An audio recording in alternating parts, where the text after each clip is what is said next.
Bonjour, nous sommes ici dans une salle qui est universellement célèbre puisque c'est la salle Pi du Palais de la Découverte. J'ai vu une fois un Brésilien qui était persuadé que c'était au Louvre et pas au Palais de la Découverte, qui avait la salle Pi. Donc ça veut dire qu'elle est plus célèbre que le Palais de la Découverte carrément. Alors elle est célèbre parce qu'elle est ronde ici autour de nous. Elle est ronde aussi au-dessus de nous, c'est-à-dire que la voûte au-dessus de nous est en forme de demi-sphère. Ça ne se voit pas très bien parce qu'on est à l'intérieur et qu'on a un peu du mal à voir la forme en étant à l'intérieur. On serait à l'extérieur, on tournerait autour, ce serait plus facile. Donc, comme on est à l'intérieur, on est un peu obligé de me croire sur parole quand je dis qu'elle est en forme de demi-sphère. Et puis surtout, elle est célèbre parce qu'autour de nous, il y a toutes les décimales du nombre pi qui se déroulent. Alors toutes, il n'y en a que 700, un peu plus de 700. C'est le dernier calcul qui a été fait à la main. Ça date de 1873. C'est un mathématicien qui s'appelle William Shanks qui a annoncé son résultat. Et il n'a pas de chance, le pauvre. Pendant très longtemps, on a cru que c'était bon. Et en fait, en 1950, avec les premiers ordinateurs, on s'est rendu compte qu'en fait, il s'était trompé à partir de la 528e.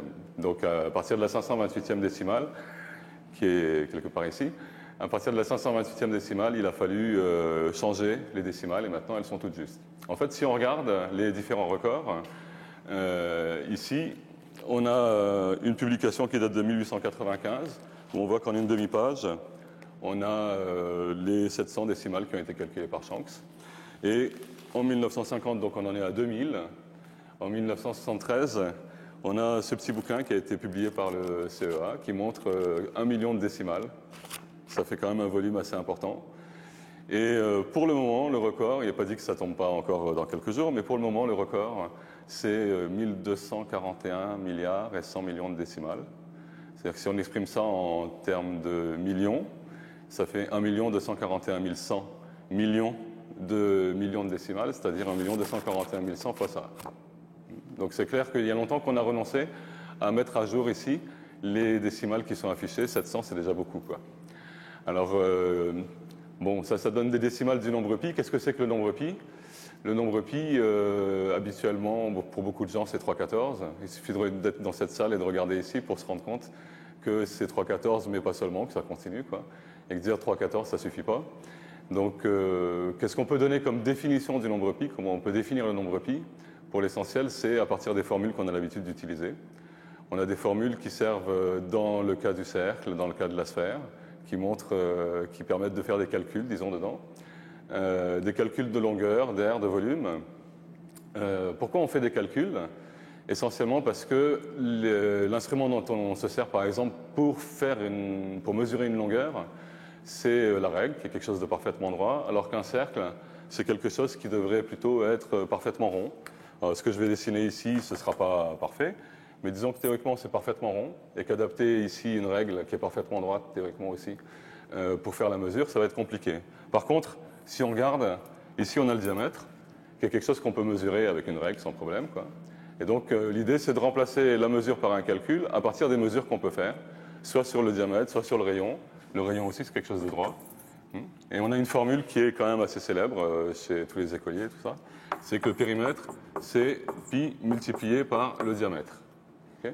C'est-à-dire que si on regarde la définition même de la multiplication, c'est dire que le périmètre s'obtient à partir du diamètre en multipliant par pi.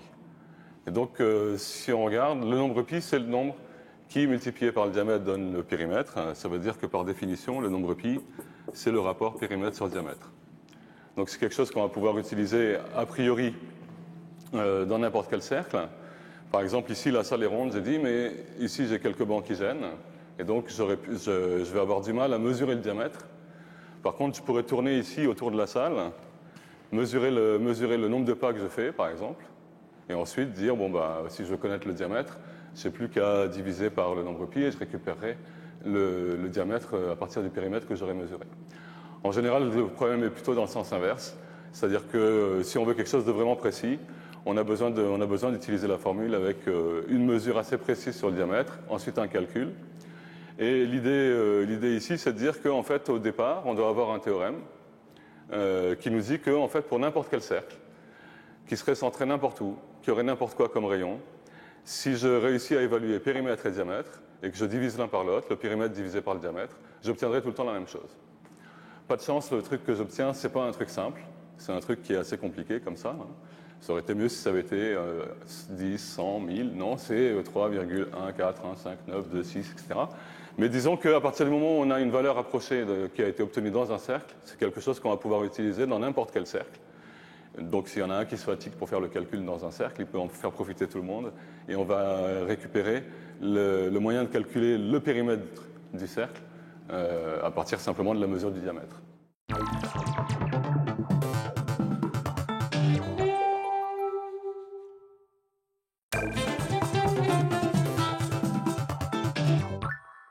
Alors, la première trace qu'on trouve au niveau historique de l'évaluation, disons, de ces histoires de ronds, c'est dans un papyrus d'Amès, qui est un Égyptien de l'Antiquité, 1650 avant Jésus-Christ à peu près, qui est déjà une copie d'un autre document, où il essaye d'évaluer la surface d'un disque.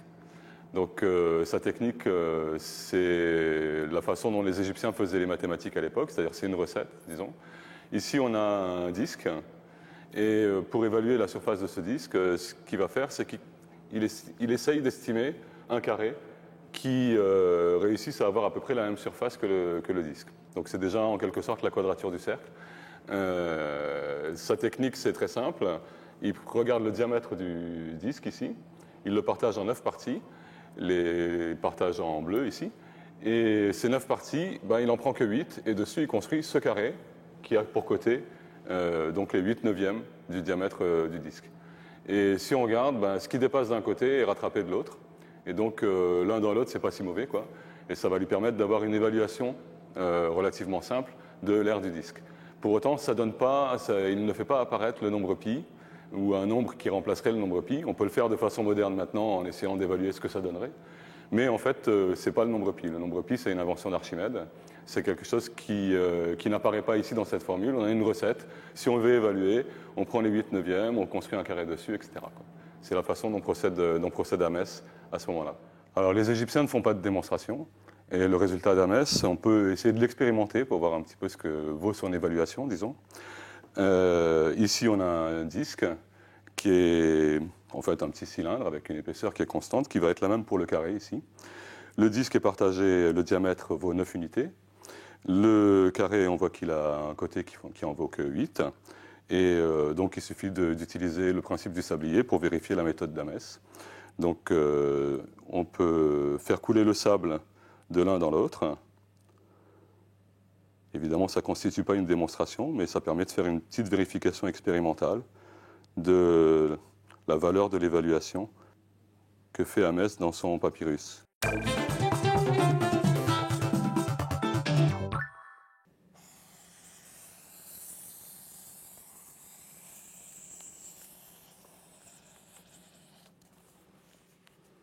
Alors en fait, Archimède est le premier à imaginer que le nombre pi est un nombre. Pourquoi? Parce que pour l'essentiel, quand on regarde le cercle ici, la seule façon dont il peut mesurer, c'est en utilisant une règle. Donc la règle, c'est bien pour mesurer des choses droites, mais pour mesurer des choses qui sont, comme ici, rondes, on a un petit peu du mal. Donc l'idée d'Archimède, c'est, comme pour tout le monde, j'ai le tas des choses que je sais faire et le tas des choses que je ne sais pas faire. Dans les choses que je sais faire, il y a mesurer quelque chose qui est droit. Dans les choses que je ne sais pas faire, il y a mesurer des choses qui sont rondes, en tout cas qui ne sont pas droites. Donc son idée, c'est de dire, OK, il y a des choses que je peux mesurer, le diamètre, le rayon, hein, je peux dessiner le diamètre, ici. Le rayon, pareil. Hop. Donc ici j'ai le rayon, ici j'ai le diamètre. Et ça, je peux les mesurer sans problème. Son idée, c'est que le périmètre s'exprime à partir du diamètre avec la formule toute bête, pi multiplié par diamètre. Donc ça veut dire que pour lui, le nombre pi, ça va être quelque chose qui sera le rapport du périmètre au diamètre. Il faut qu'il soit capable d'évaluer le périmètre et le diamètre. Le diamètre, ça ne pose pas de problème, je peux le mesurer. Le périmètre, c'est plus compliqué.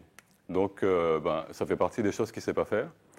Et il va se débrouiller avec les choses qu'il sait faire pour essayer d'évaluer un petit peu ce périmètre. Donc son idée, c'est d'utiliser un triangle équilatéral, ici, et de remplacer le cercle par le triangle équilatéral. Donc on va imaginer que ça, c'est un triangle équilatéral. L'avantage du triangle équilatéral, c'est qu'il n'a qu'une mesure à faire sur le côté, ici. Et ensuite, comme il est équilatéral, cette longueur sera la même, cette longueur sera la même, il a juste à multiplier par 3. Donc il peut évaluer comme ça le périmètre, il connaît le diamètre, et il fera le rapport des deux, et il obtiendra le nombre pi à partir de cette mesure. Alors le problème, c'est que effectivement sa méthode, c'est bien, mais il y a un petit problème, c'est que ça ne marche pas. Il fait ce qu'il sait faire, mais ça ne marche pas. Ça ne marche pas essentiellement parce que quand on regarde les choses, entre ce point-là et celui-là, ce qu'il aurait dû prendre, c'est l'arc de cercle. Et ce qu'il a pris, c'est le segment qui est là. Or, on est quand même un certain nombre à savoir que le segment, la ligne droite, c'est le plus court chemin d'un point à un autre. Si c'est le plus court chemin d'un point à un autre, ça veut dire que ce chemin-là est le plus court, ça, c'en est un autre. Donc ce chemin est plus court que ce qu'il voulait. Donc ici, ça ne marche pas. Cette longueur-là est trop courte par rapport à celle-là. Cette longueur-là est trop courte par rapport à celle-là. Cette longueur-là est trop courte par rapport à celle-là.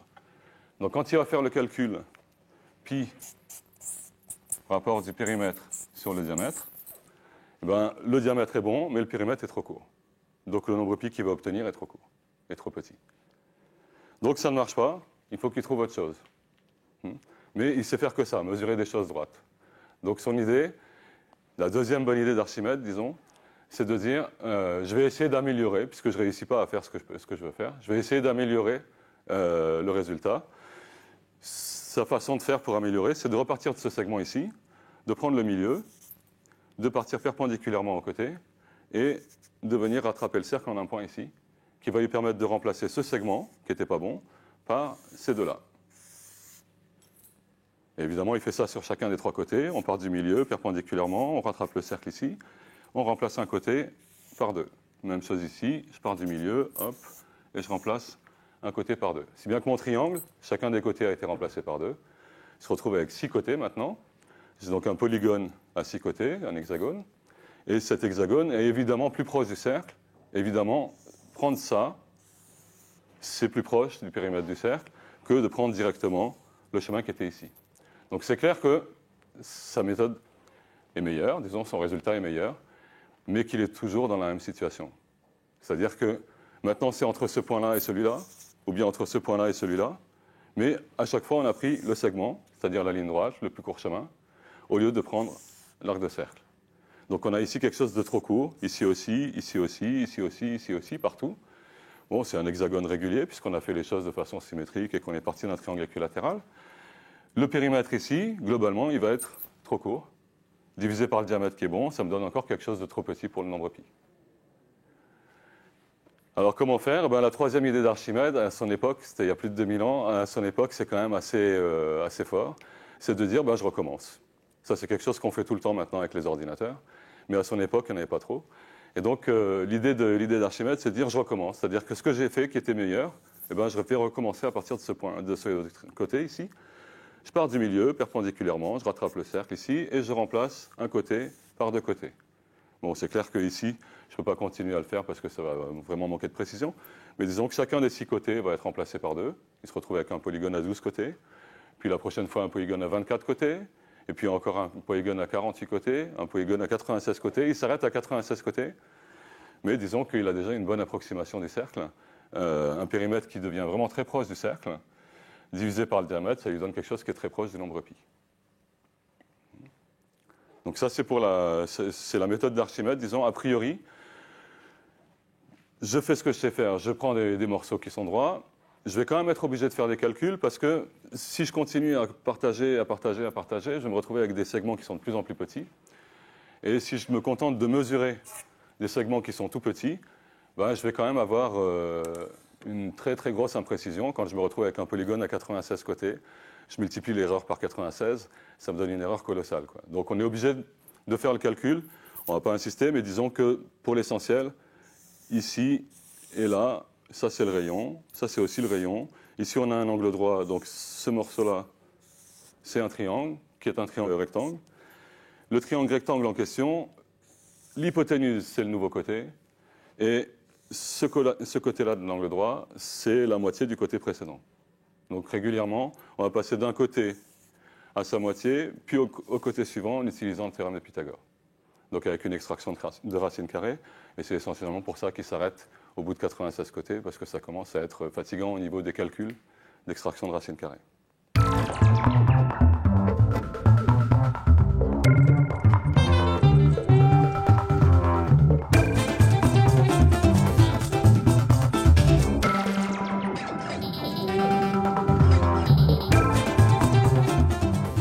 fait, ça ne suffit pas, parce que si on a bien regardé, le périmètre qu'on obtient, c'est tout le temps fait avec une somme de longueurs qui sont trop courtes. Donc ici, on a toujours quelque chose de trop court.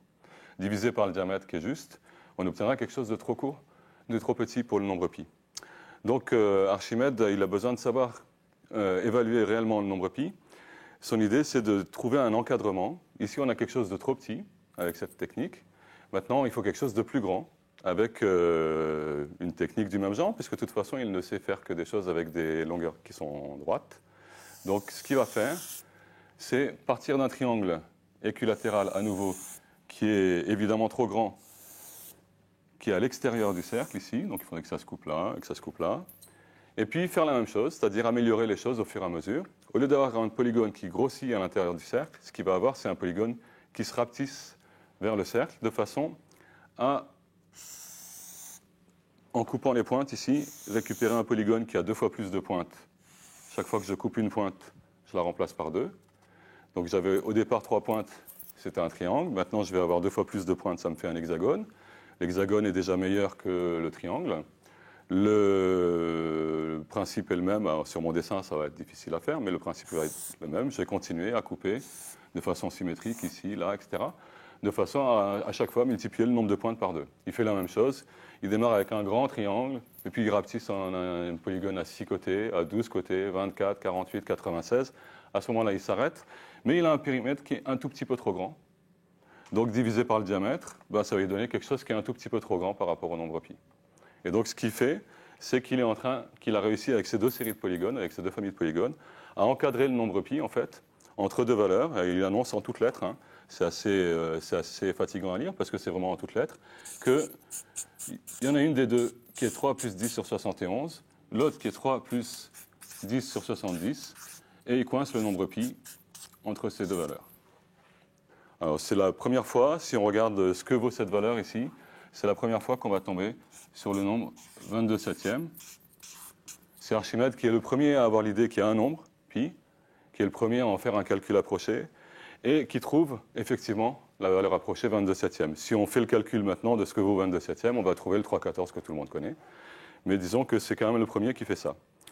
Sa technique a quand même un avantage par rapport simplement au calcul, c'est que si on regarde, si on imagine maintenant qu'on prend un autre cercle qui a un diamètre, mettons, 3 fois plus grand, eh bien, tous les polygones qu'on a construits vont être de longueur 3 fois plus grande. Tous les côtés vont être 3 fois plus grands. Tous les polygones vont être 3 fois plus grands. On va avoir des périmètres, aussi bien pour le plus petit que pour le plus grand, qui sera 3 fois plus grand, le diamètre 3 fois plus grand. Quand on fait le rapport, ça reste au même niveau. Donc le nombre pi, c'est bien quelque chose qui est commun à tous les cercles, pas simplement à ce cercle-là, mais qui est commun à tous les cercles.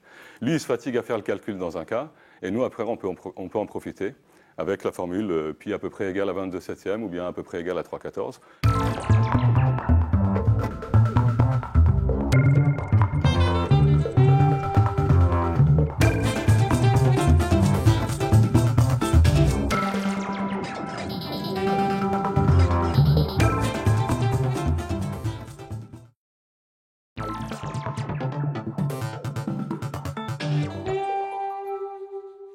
Après avoir calculé le périmètre du cercle, on peut regarder pour le disque quel est son aire, quelle est la surface du disque. Donc on va démarrer avec un disque comme ça et on va le partager en deux. Donc c'est figuré par les 2 couleurs bleu et rouge. Et on va procéder un petit peu comme la méthode d'Archimède en coupant comme si c'était une part des parts de tarte. On va couper à partir du centre en un certain nombre de parts, aussi bien la partie rouge que la partie bleue. Donc ça va donner quelque chose comme ça, où les parts ne sont pas vraiment régulières, si on regarde bien, parce que l'objectif, c'est simplement que les parts soient assez petites. Il n'y a pas de dictateur, il n'y a personne qui impose sa loi et qui choisit une grosse part, mais chacun peut choisir de prendre une part un peu plus grosse ou un petit peu moins grosse, suivant qu'il est gourmand, qui fait le régime, etc. Donc on a ici, finalement, si on regarde, on peut faire prendre, pour cette moitié-là, la forme d'une espèce de mâchoire, et pour cette moitié-là, même chose, avec des espèces de dents qui sont en fait des triangles isocèles. Le triangle est isocèle parce qu'ici on a coupé à partir du centre, donc ici on a un rayon, ici aussi on a un rayon, donc on a bien affaire à un triangle isocèle. Et on va mettre les 2 mâchoires, l'une en face de l'autre, avec l'envie irrésistible de fermer les 2 mâchoires, de serrer les 2 mâchoires, et donc de bien mettre les parts les unes en face des autres. Si on finit ici, on a bien l'impression qu'on devrait obtenir un rectangle. Et quand on regarde, au fur et à mesure que ça s'approche, on voit que ce n'est pas parfait, parce qu'il n'y a pas assez de parts ici. Il aurait fallu faire la manip avec des parts beaucoup plus fines pour réussir à, d'une part, ne pas avoir ici un bord qui est en forme d'arc de cercle les uns derrière les autres, là, et d'autre part, pas cette inclinaison ici. Alors, si on regarde pour une des parts, ici, si on imagine qu'on a énormément de parts, elles sont donc toutes petites, ça veut dire que le bord ici est minuscule et que l'angle ici est minuscule. L'angle est quasiment de 0, la base du triangle isocèle est quasiment rectiligne mais quasiment nulle. Et donc, si on se rappelle que la somme des trois angles d'un triangle ici fait 180 degrés, si ici j'ai un angle qui est quasiment nul, ça veut dire qu'ensemble ces deux-là font quasiment 180 degrés. Mais comme c'est les angles à la base d'un triangle isocèle, ils sont égaux, donc chacun fait quasiment 90 degrés. Donc, si vraiment on avait beaucoup de parts minuscules, on aurait des segments qui vont dans le prolongement l'un de l'autre comme ça. Donc on aurait un bord qui serait vraiment droit. Ici, on aurait un angle qui est quasiment 90 degrés. Ici, on a quasiment 0 plus 90, ça reste à 90. Ici, à peu près 90. Et ici, à peu près 90 plus 0. On a bien quelque chose qui a ces quatre bords droits. Ici, un bord droit qui fait la longueur du demi-périmètre qu'on avait à cet endroit-là, demi-périmètre du cercle, qu'on a simplement réarrangé dans cet ordre-là. Ici, la largeur à 90 degrés par rapport à ce bord-là, la largeur qui fait juste le rayon du cercle. À nouveau une longueur de rectangle, à nouveau une largeur de rectangle. On a un rectangle dont la longueur, c'est la moitié du périmètre du cercle. Le périmètre du cercle, c'était pi fois diamètre. La moitié, c'est pi fois la moitié du diamètre, donc pi fois rayon. On peut réécrire comme ça, pi fois rayon en longueur. Et en largeur, ici, on a simplement le rayon du cercle. Donc ici, le rayon. Et maintenant, il suffit d'appliquer la formule que tout le monde connaît sur l'aire d'un rectangle, longueur multipliée par largeur. Pi fois R, ça va nous faire pi R au carré. Donc on a un moyen comme ça. C'est assez étonnant, mais c'est le même nombre pi qui intervient. Non, ce n'est pas étonnant. À partir du périmètre, on récupère le nombre pi, et donc on récupère pour l'aire du disque le pi à nouveau dans la formule pi R2 au lieu de pi fois diamètre ou de pi R.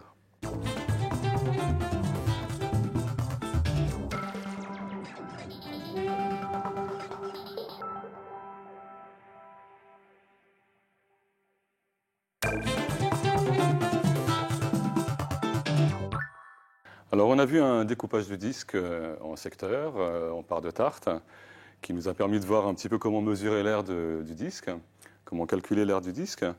On fait le même genre de choses, des découpages aussi avec le théorème de Pythagore par exemple, en découpant des carrés, des choses comme ça. Des fois ça pose quelques problèmes, tant qu'on n'a pas rédigé la démonstration de bout en bout, ça risque de poser quelques problèmes. Par exemple ici, j'ai un carré qui est découpé en un certain nombre de pièces, qui sont de forme un peu bizarre, et ici le même carré. Et je vais redisposer les pièces dans le carré de gauche, enfin de ma gauche, de façon à voir ce que donne un découpage, quoi. Donc voilà.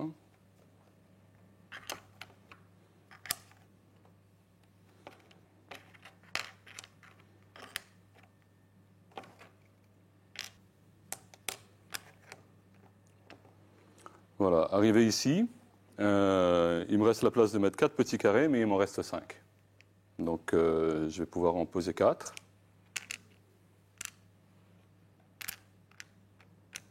Mais le cinquième n'a plus sa place.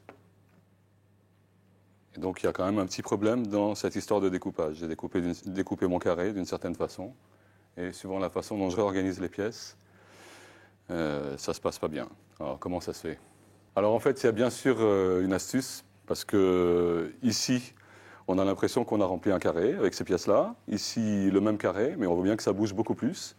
Et en fait, si on regarde les deux, dans cette disposition-là, c'est un tout petit peu bombé, ça ne se voit pas, mais c'est un tout petit peu bombé, alors qu'ici, c'est un tout petit peu en creux. Et c'est pareil, ça ne se voit pas bien. C'est ce qui explique qu'on ne réussisse plus à mettre maintenant les petits carrés là-dedans. Alors ça veut dire que quand on regarde maintenant un découpage, par exemple ce qu'on a fait pour le périmètre du cercle ou pour l'aire du disque, on est en train de découper en segments, on est en train de découper en secteurs. Et on a l'impression qu'on obtient un résultat. Ce résultat, il faut quand même qu'on affine un petit peu et qu'on fasse des démonstrations. C'est, disons, les prémices du calcul intégral, mais il faut quand même qu'on réussisse à donner des démonstrations, pas se contenter simplement des quelques découpages qu'on a pu faire pour avoir l'impression que ça marche, quoi. Parce qu'on risquerait de se retrouver dans cette situation des deux carrés qui donnent l'impression d'être des carrés qui n'en sont pas.